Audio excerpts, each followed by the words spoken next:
내년 대선에 대한 시민들 바람과 생각들 들어보셨습니다. 다수의 청취자 여러분들이 정권교체와 부동산을 대선의 화두로 꼽았는데요. 집권 여당인 민주당으로서는 뼈아픈 상황이 아닌가 싶습니다. 이동현 뉴스 정면승부, 내년 대선을 앞두고 준비한 2022년 대선 아젠다 특별대담, 오늘 그 마지막 시간입니다. 미리 가본 2022년 대선, 내년 3월 9일 국민의 선택을 좌우할 대선 당락의 주요 변수 두 분 모시고 짚어보겠습니다. 박시혁 위치코리아 대표, 장성철 공간과 논쟁 정책센터 소장 나오셨습니다. 어서 오십시오. 네, 반갑습니다. 안녕하세요. 요즘 뭐 카카오 독점 문제로 좀 시끄럽던데 두 분 너무 시사 프로그램 독점하고 있는 거 아닙니까? 전혀 아닙니다. 돌리면 나오던데. 저는 별로 나가는 데가 별로 없어요. 그래요? 저는 많이 잘렸어요. 알겠습니다. 오늘 좋은 의견 주시고. 자, 우선 현재 두 분이 보시는 대권 판세 어떻게 보십니까? 장설정 소장부터 말씀해 주십시오. 분위기는 야당이죠. 왜냐하면 여론조사를 해보면 정권 교체를 해야 된다라는 여론이 좀 높은 것 같습니다. 하지만 현실은 좀 박빙으로 보여집니다. 왜냐하면 누가 대통령감이냐라는 여론조사를 봤을 땐 이재명 지사가 높아요. 예. 이런 것을 보면 국민들이 내년에 누구를 어떻게 선택할지 아직 결심을 못하신 것 같고 결국에는 5% 내외의 부동층을 잡는 쪽이 이긴다라고 말씀드립니다. 박시영 대표. 여의도에서는 그 여야 핵심 인재들에 대해서 이렇게 얼굴빛을 보면 대충 그 대선의 어떤 향방이 그려집니다. 근데 예. 야권 쪽 인사들의 얼굴빛이 최근 들어서 안 좋습니다. 어허. 그것은 후보가 좀 변변치 못하다. 예. 지금 이제 정권 교체 여론은 높은 건 사실이지만 예. 결국 대선은 인물 간의 싸움이거든요. 예. 그 부분에 대한 좀 자신 없어 하는 분위기가 좀 읽혀집니다. 그래서 저는 그동안에 야권이 좀 우위에 있었는데 여권 쪽으로 점차 이동하고 있는 게 아닌가 그렇게 민심을 읽고 있습니다. 여권 후보는 변변해요? 그래도 좀 나아 보입니다. 아니 최근에 문화일보 조사한 걸 보면 그런 그 이미지 속성 5가지 했을 때 여권 후보 1위인 이재명 지사가 좀 높게 평가가 되지 않았습니까? 알겠습니다. 그 누가 후보가 되든 누가 결정이 되든 결과는 51대 49다. 두 분 혹시 동의하십니까? 거기에? 동의합니다. 동의합니다. 알겠습니다. 그만큼 이번 대선은 접전으로 끝날 것이다. 그리고 많은 분들이 지적하기에 이번 대선에 국민들이 바라는 리더십이라 그럴까요? 좀 강력한 카리스마, 뭐 스트롱맨 이런 걸 바란다. 그래서 그런 이미지에 윤석열, 홍준표, 이재명이 선두를 달리고 있는 거 아니냐. 그 지금의 문 대통령과 다른 어떤 리더십 어떻게 보십니까? 네, 그거는 뭐 일리 있는 지적입니다. 왜냐하면 포스트 코로나 이전에 지금 코로나19 상황에서 굉장히 이제 사람들이 좀 답답하다 보니까 강력한 리더십을 선호합니다. 이끄는 리더십. 그래서 결국은 문제 해결 능력, 추진력 그리고 이제 담대한 정책처럼 좀 급진적인 정책을 선호하는 기류가 뚜렷해졌습니다. 그래서 이제 각자 개인의 삶을 좀 챙길 사람 그런 사람을 선호하지 않나 싶습니다. 삶이 어렵다고 많은 분들이 느껴요. 위기다라고 느낍니다. 이럴 때는 제발 뭐 좀 어떻게 좀 뭘 좀 해줘라는 생각을 많이 하는 거죠. 아무것도 안 하고 그냥 지켜만 보는 것보다는 나에게 어떠한 영향을 끼칠지는 몰라도 그래도 뭐 좀 일 좀 해봐라. 그래서 나의 삶을 좀 좋게 해줘라라는 민심의 반영이 아닌가 생각이 듭니다. 예. 그러면 어쨌든 우리가 언급한 그런 분들 중에서 대통령이 될 가능성이 높다. 그렇게 보여집니다. 현실적으로 그렇죠. 예.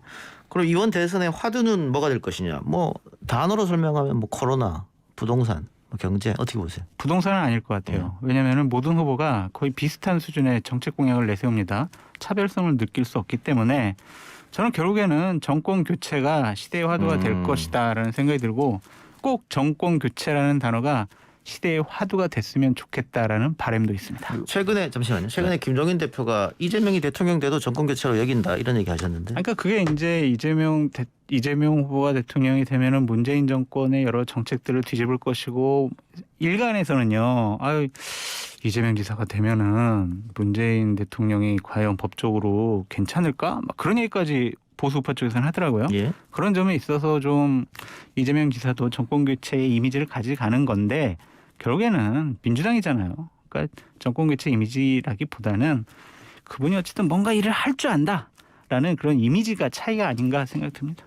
저는 뭐 사실 정권 교체가 좀 높긴 합니다만 지금 대통령 지지율이 40%대입니다. 예. 그 얘기는 정권 심판의 강도가 세지 않다. 그러니까 막연히 좀 바뀌었으면 좋겠다. 그것은 본인들의 삶이 좀 힘드니까 예. 그것을 이제 새로운 정부가 좀 해달라는 그런 기대가 담긴 거라고 보여지고요.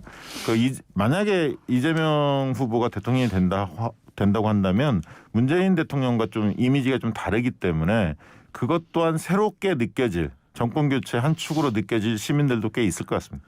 이명박에서 박근혜 넘어갈 때와 비슷합니다. 예. 네. 그때는 두 분이 워낙 많이 싸웠잖아요. 예. 근데 지금은 이재명 지사가 문재인 대통령에 대해서 그렇게 비판을 안 하는 것 같아요. 이제 결국은 본선에서는 문재인 정부에 대한 개선해야 할 점, 혁신해야 할 점 이런 게 이제 고루 안배가 돼서 예. 나타나지 않을까 싶습니다. 장 소장께서는 정권 교체를 화두로 삼으셨는데 박 대표는 뭐가 화두가 될 것 같습니다. 저는 오히려 포스트 코로나일 것 코로나, 같아요. 예. 예, 코로나 이후에 지금 뭐 자영업자 소상공인도 힘들고 청년들도 힘든데 그 위에 펼쳐질 세상에 대한 어떤 비전 이것을 그 시민들이 평가하지 않을까 싶습니다. 결국 국가 비전을 누가 가슴에 와닿게 내느냐 그 싸움이 아닌가 싶습니다. 예. 대선 주자들에 대해서는 우리 시민들 어떤 말씀을 해주셨는지 잠깐 듣고 옵니다. 이낙연 후보는 이재명 후보에 비해 진보적인 세체가 좀 약하다고 생각이 들어서 진보 여당 지지자들에게 큰 매력이 없지 않나 생각이 들고요. 국민의힘의 홍준표 후보는 다소 거칠고 직설적인 언행으로 종종 사회적 무리를 빚기는 하지만 이러한 과격한 모습들로 마니아층을 확보하고 있다고도 생각합니다. 이런 민감한 상황일수록 침착한 모습과 설득력을 흔들 수 있는 재력이 필요하다고 생각합니다. 이재명은 폭탄처럼 건드리면 폭발하는 모습이 불리하게 작용하지 않을까 하는 생각이 들었습니다. 그런 모습에서 수많은 구설수에 오르는 윤석열은 잘 모르겠습니다. 매석한 거 많이 지적해 주셨는데 YTN에 종사하신 분들 인터뷰한 건 아니죠? 모르겠습니다. 너무 잘 알고 계시는 것 같은데 절대 아니라고 하네요. 아닌데 네. 각 후보들의 단점이랄까요? 뭐 정확하게 대체적으로 지적해 주신 것 같아요. 네, 각 후보들이 FGI를 안 해도 될 정도로 정말 현실적으로 직설적으로 생각하시는 바를 잘 말씀해 주셨다. 각 후보들이 이것만 갖고 한번 자기네 이미지에 대해서 연구해봐도 좋을 것 같다라는 생각이 듭니다. 보통 요즘에 이제 집단 지성의 시대다 이런 표현을 하는데요. 왜 집단 지성이 중요한지 오늘 이제 인터뷰 들어보니까 알 것 같습니다. 예, 알겠습니다. 저는 조금 구체적으로 들어가서요. 민주당 경선 이야기부터 해보죠. 민주당 본선 주자는 박 대표가 보시기에는 어떻게 보십니까? 지금은 이재명 지사가 굉장히 유리한 고지를 차지하고 있다 이렇게 보여지고요. 네, 그럼 다르게 물어볼게요. 결선이 있습니까 없습니까? 없을 것 같습니다. 왜냐하면 호남에서 이낙연 후보가 역전을 하지 않는 이상은 결선 가기 굉장히 어려운 구조입니다. 예. 그 뭐 수도권도 남아 있기 때문에 그렇습니다. 예. 결선 없다. 동의하십니까? 네, 저도 결선 없을 것 같고요. 어차피 양자 대결을 해보면 이재명 지사가 본선 경쟁력이 가장 높고 정권 재창출을 할 수 있는 가장 확실한 후보다라는 것이 민주당 지지층의 생각인 것 같아요. 예. 그렇다면 그냥 의원직을 사퇴했으니까 불쌍하다, 감정적으로 좀 미안하다, 그래서 지지할 것 같지는 않아요. 호남에서 제가 봤을 때 이재명 지사가 50% 넘기는 어렵겠지만 그것을 이낙연 후보가 뒤집을 예. 만한 그런 지지는 못 받을 예. 것 같다. 자, 두 분이 공이 결승 없이 이재명 지사의 원사이드 승리를 점쳐주셨는데 반면에 야권은 윤석열 후보가 원톱으로 달리다가 최근에 홍준표 후보가 상당히 많이 따라오는 그런 모습입니다. 뭐 어떤 조사에서는 국민의힘 지지층을 대상으로 뭐 했을 때는 국민의힘 후보로만 됐을 때는 뭐 역전하는 것도 있었는데 그 국민의힘 최종 후보는 누가 될 것처럼 보입니까? 모르겠어요. 그러니까 현재로서는 윤석열 후보인데 홍준표 후보의 바람이 센 것 같습니다. 근데 선거에는 내려오는 경고가 있잖아요. 조직은 바람을 이기지 못하고 예. 당심은 민심을 이기지 못한다. 민심에서는 홍준표 후보가 앞서는 것 같아요.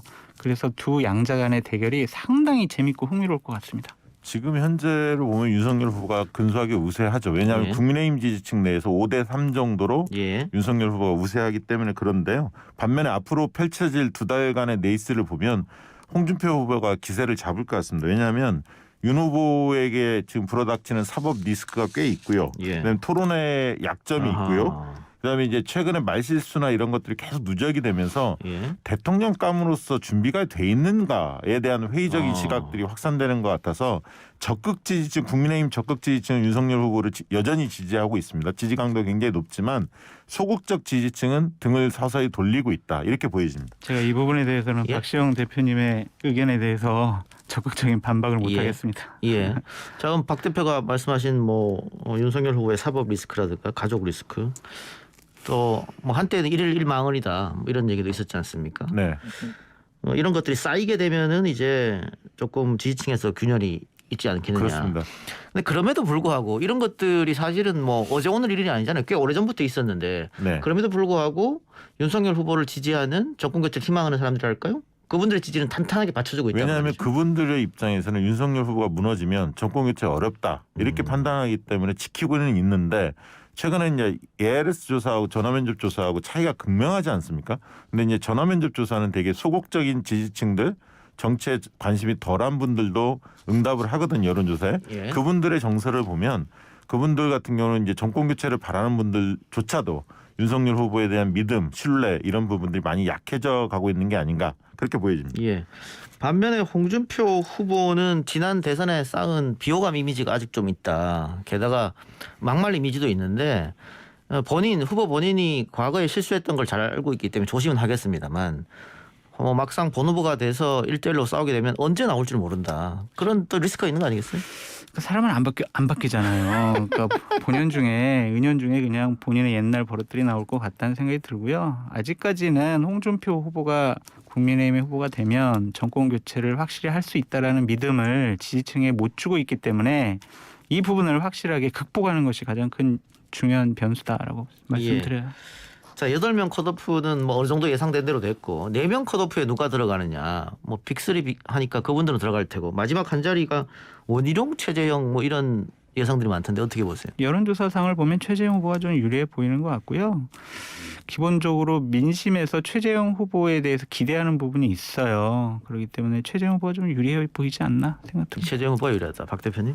저도 사실 뭐 최재형 가능성이 좀 있긴 합니다만 예. 누가 사이에 올라오더라도 별 변수가 되지 못할 것 같아서 그렇게 시민들의 관심을 못 끌 것 같습니다. 시민들 관심 끌지 못할 네. 것이다. 그런데 아까 토론 얘기 잠깐 하셨고 오늘 지금 토론을 하고 있습니다만 8명 토론하고 4명 토론은 또 완전 완전히 분위기 다르죠. 다르죠. 완전히 다릅니다. 그건 또 어떻게든 좀 지켜봐야 될 이제 것 같고. 빅3의 관심이 모아지지 않을까 싶습니다.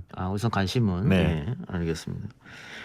자, 아까 장성철 소장이 맨 처음에 여론조사 이야기하면서 정권 교체 하두다 이렇게 말씀해 주셨는데 여론조사를 하면 정권 교체가 정권 연장보다 많이 나오죠. 네. 다만 후보들을 나란히 세우면 어쨌든 이재명 후보가 경쟁력이 좀 높다. 그러면 후보 매력도는 여권 후보한테 있는 거 아니냐. 이건 어떻게 보면 괴리잖아요. 이런 건 왜 일어난다고 보세요? 근데 이재명 후보는 지금 여권의 후보가 됐다라고 많은 분들이 생각을 하는 것이고 예. 지금 야권 후보는 윤석열, 홍준표 중에 누가 될까라고 아직 혼란스러워하는 것 같아요.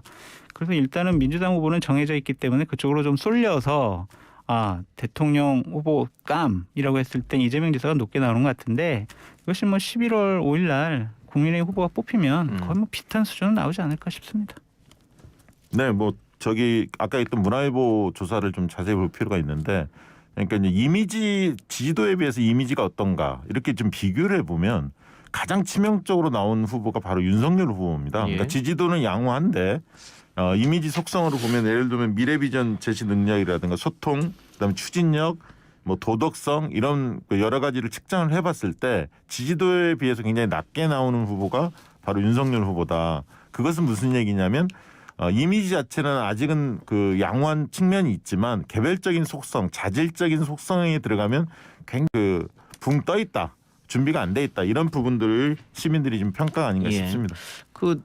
박시영 대표가 뭐 여론조사 전문가니까 제가 궁금한 거 이게 우리나라처럼 5년 단임제, 네. 그러니까 단임제 대통령제 하에서는 네. 뭐 대통령 임기 마지막에는 항상 권력의 누수 현상도 일어나고 레임덕 이야기도 나오고 그렇습니다. 그러다 보면 4년째 여론조사하면 정권 교체를 희망하는 게 당연히 더 많이 나온 거 아니냐. 2012년에도 그거 굉장히 높았습니다. 예, 그래서 그런 질문 드리는 거예요. 맞습니다. 그래서 정권 교체는 대체적으로 높게 나오는데 중요한 건 강도입니다. 강도. 이게 정권 교체를 희망하는 사람들의 그 열망, 이 부분이 하나로 모아질 수 있느냐, 그리고 그게 굉장히 거세냐 이걸 봐야 하는데 지금은 이제 대통령 지지율이 40%대라는 건 초유의 일입니다. 예. 역사상 없었던 일이거든요. 그만큼 대통령이 잘한 것도 있고 못한 것도 있고 이런 부분들을 국민들이 균형 있게 지금 보고 있기 때문에 결국은 저는 세력 선호도가 힘을 못 쓸 것이다. 그러니까 진보 예를 들면 국민의힘, 민주당, 당대당 이런 분위기는 힘이 약해지고 오히려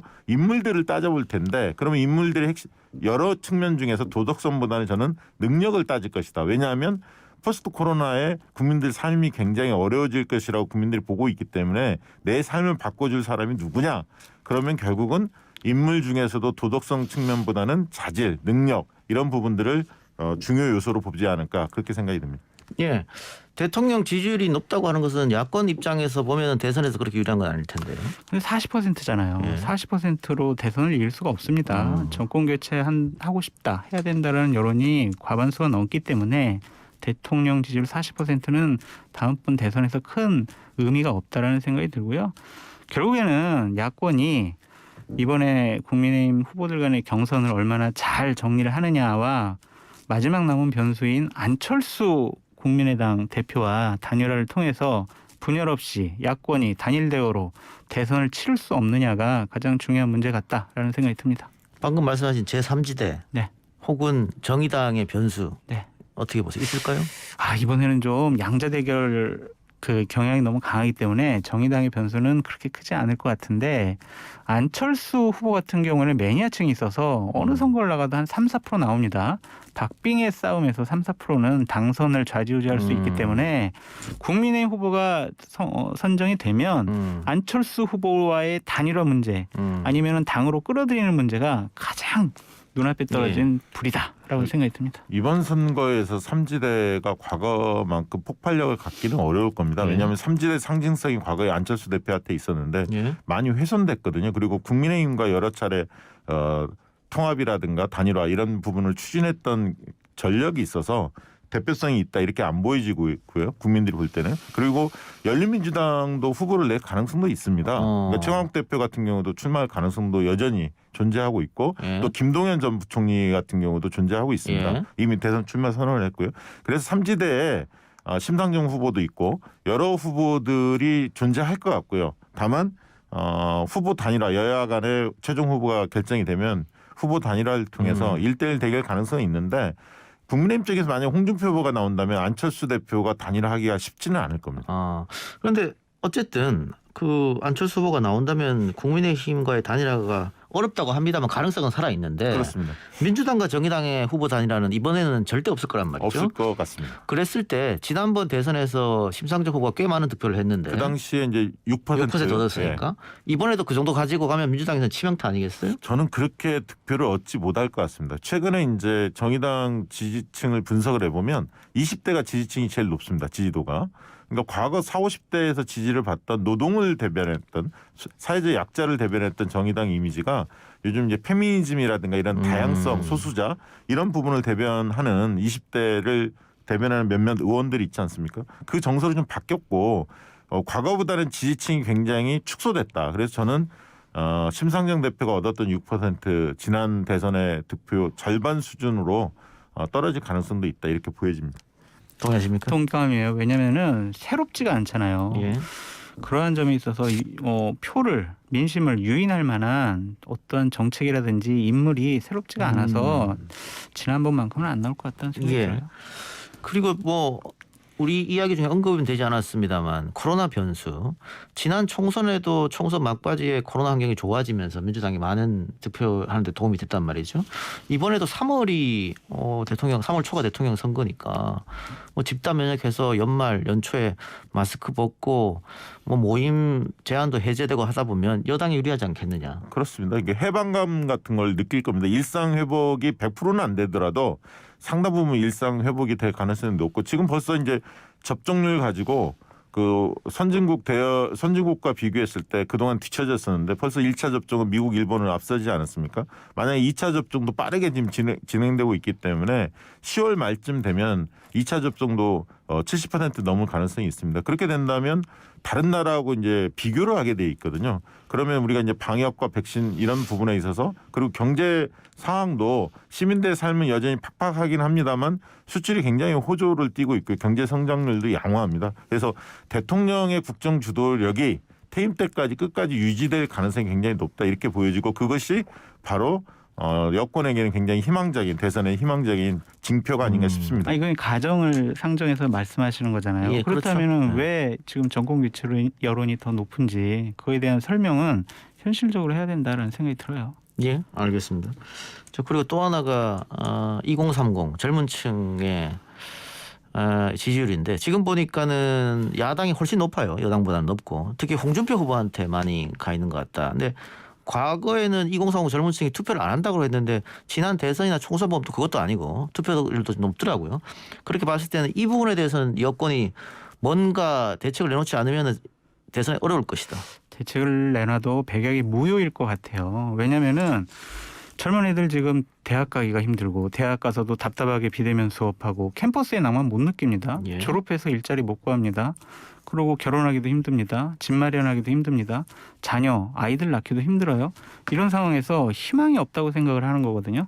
그렇다면 이 희망이 없다. 누구 때문이냐? 현 민주당 정권 때문이다라고 생각할 수밖에 없어서 민주당 후보들이 어떠한 정책적인 공약을 내세워도 이번만은 좀 바꿔보자라는 예? 생각이 좀 더 강할 것 같아요. 그러니까 과거와 다르다는 건 분명히 맞습니다. 그러나 20대와 30대가 같이 움직이느냐 이 부분은 최근 여론조사를 보면 오늘 뭐 여론조사도 발표가 됐었죠. 보면 20대, 30대가 좀 다릅니다. 예. 그러니까 20대는 여야 간에 좀 팽팽한 느낌이고 후보들 같은 경우 야권이 오히려 앞서는 느낌이 있고요. 30대는 여권 후보들이 앞섭니다. 대체적으로 보면. 그런데 또 2030이 좀 다른 측면도 있지만 또 한 가지 측면은 뭐냐면 2030 남성들하고 2030 여성하고 굉장히 큰 차이를 보이고 다르죠. 있다는 예, 겁니다. 예. 그러니까 홍준표 후보는 20대 남성들의 열광적 지지를 받는 거고 예. 2030 여성들은 대체적으로 민주당 후보들한테 우호적입니다. 예. 특히 이제 이낙연 후보 같은 경우 강점을 좀 가지고 예. 있습니다. 그래서 이제 민주당 같은 경우 2030 여성을 어떻게 확실히 우군화하고 20대 남자를 앞으로 우군화할 수 예. 있도록 적극적으로 예. 공략하느냐 이게 과제가 남은 겁니다. 예, 제가 원래 다음 질문도 드리려고 그랬었는데 지금 박시영 대표 같이 대답을 해주셨는데 야권 입장에서는 세대별로 젊은 층에서는 인기를 얻는데 성별로 따졌을 때는 여성한테는 인기가 없다. 그거는 여당이 더 유리한 거 아니냐. 아니 그럼요. 지금 뭐 공약 같은 거를 여가부 폐지하겠습니다. 이런 식으로 나오잖아요. 페미니즘의 공약으로 분명히 수정돼야 한다라고 말씀드려요. 알겠습니다. 자, 대선 얘기는 그쯤에서 마무리하고요. 이낙연 전 대표의 의원직 사퇴한 처리로 이번 대선에 함께 종로 재보궐선거가 치러집니다. 윤희숙 의원이 사퇴한 자리는 국민의힘이 어렵지 않게 수성할 것 같고요. 문제는 종로인데 이거 누가 이길지 알 수 없으니까. 근데 벌써부터 굉장히 거물급 후보가 준비한다 이런 소문도 들리고 야권에서는 이준석 대표가 나올지도 모르겠다. 뭐 여권에서는 임종석 전 실장, 뭐 지금 추미애 후보 이야기까지 나오고 있는데 이 부분은 어떻게 보십니까? 실제로 이제 정치 초년생보다는 거물급이 나올 가능성이 높죠. 예. 왜냐하면 대선하고 같이 치러지기 때문에 인지도를 올릴 수 있는 공간 자체가 잘 열리지가 않습니다. 왜냐하면 종로 주민들도 대선에 더 관심을 가질 거거든요. 그래서 이제 거물급이 나올 것 같긴 한데 이것은 철저하게 대통령 선거와 함께 갈 수밖에 없다. 그러니까 대통령 선거를 이긴 측이 종로 선거도 승리할 가능성이 아주 높다. 이렇게 보여집니다. 그러니까 야권 후보가 누구가 될 거냐라는 것이 관심사인데 일단 이준석 당대표와 관련해서 논란이 많이 있잖아요. 예. 지난 주말을 기점으로 좀 이준석 대표의 생각이 좀 바뀐 것 같아요. 예. 지난 주말 전까지만 해도 저 종로에 한번 나가봐 이렇게 얘기를 들었을 때 내가 무슨 종로를 나가라고 했는데 일요일 이후에는 본인이 먼저 적극적으로 내가 종로 나가는 거 어떻게 생각해? 라고 하면서 친한 사람들한테 상의를 하더래요. 예. 근데 오늘은 나는 뭐 노원을 지킬 거야 뭐 이런 식으로 얘기했지만 후보의 결정은요. 11월 5일 날 뽑히는 국민의힘의 대선 후보가 본인의 득표를 가장 잘 함께 견인해낼 수 있는 사람으로 결정할 것 같다라는 생각이 들고요. 어차피 당무 우선권이 있잖아요. 예. 그래서 대선 후보가 결정할 것 같아요. 대선 후보가 결정할 것이다. 예. 여권에는 그러면 후보군이 누구 좀 있을까요? 저는 뭐 지금부터 이제 고민이 들어갈 텐데요. 기성 중진 거물급 일어나도 중진 의원들 나올 수도 있지만 중진 정치 쪽에서는 발을 딛지 않았지만 국민적 신망을 받고 있는 참신한 신인이 나올 수도 있습니다. 인지도는 높은 아니면 대권 레이스에 참여했다가 아깝게 석패했던 인물이 나올 수도 있고요. 가능성이 있다. 네, 그렇게 예. 보여지고 있습니다. 자, 총선이나 지방선거는 뭐 투표율이 요즘은 50% 정도입니다. 전후인데 대선은 어쨌든 70% 후반 80%까지 나오니까 네. 다른 선거들보다 중요한 것은 중도층이 어느 쪽에 손을 들어주느냐.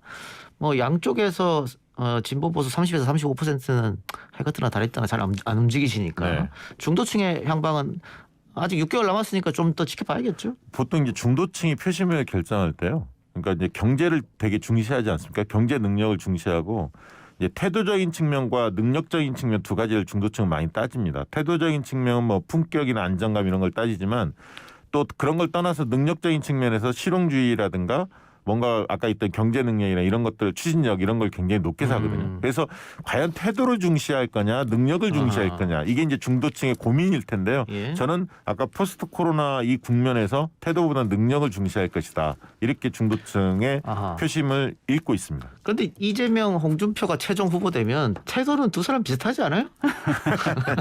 성과를 누가 그동안 내왔느냐 이게 비슷하겠죠. 태도는 그럴 수 있는데 그럼 과거에 어떤 성과를 내왔고 어떤 비전을 이야기하느냐 이거에 대해서 시민들이 판단을 하겠죠. 알겠습니다. 저는 이제 마지막으로 중도층과 우리 이동영 작가님한테 부탁드리고 싶은 말씀이 예. 있어요. 요즘 상당히 젊은 사람들 같은 경우에 정치에 관심이 없는데 꼭 관심을 갖고 누가 좋은 후보인지 판단을 하셔서 내년 대선 때 꼭 투표하셨으면 좋겠다는 생각이 듭니다. 예. 여러분이 관심을 갖지 않고 투표하지 않으면 원치 않는 후보가 여러분의 삶을 좌지우지하게 됩니다.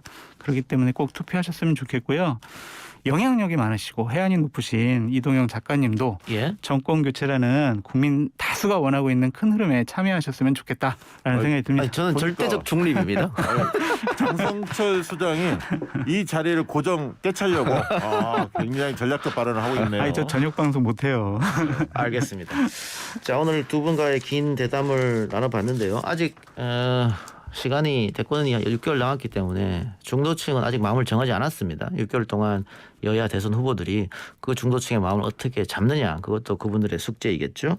내년 3월 9일 국민이 납득점한 20대 대통령은 누가 될까요?